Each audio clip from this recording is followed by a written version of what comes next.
မှာဆက်ဆံပြီးအထေခါသမယမှာ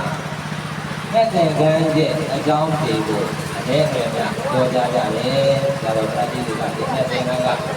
အားကြောင့်ကထိန်ခင်းရတာလေဒီကထိန်အားကြောင့်သိရတာလေ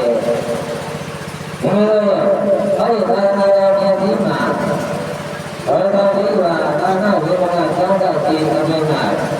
ဘုရားဝါဒတော်မူကြတော်မူရသာရဏဂါသဆံယုံရတော့ကလည်းဒီဒီကံတော်တော်ကြီးပါဒီကဆံကြရတယ်မြင်ကြရတာနေကြရတာအဲ့ဒီဝိနည်းနဲ့ဝေဒနာကြီးက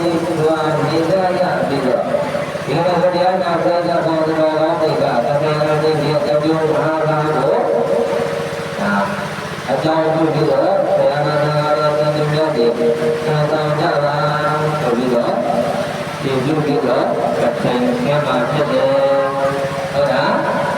အဲဒါတော့ကထိုင်ဆင်းရအောင်ကထိုင်ဆင်းဖို့အတွက်သက်သေကသတ်ကြရတာ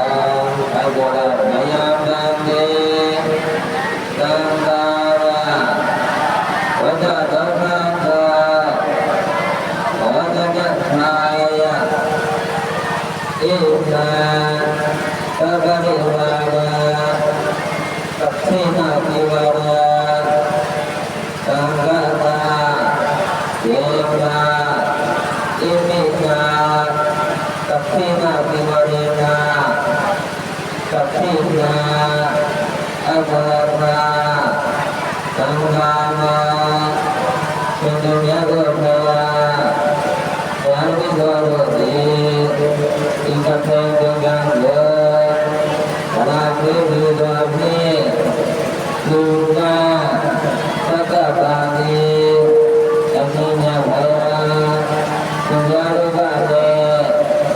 ဝန်ဒီကံနဲ့သယောနိအောင်သင်္ဃာမူကြပါအရှင်မြတ်ဘုရား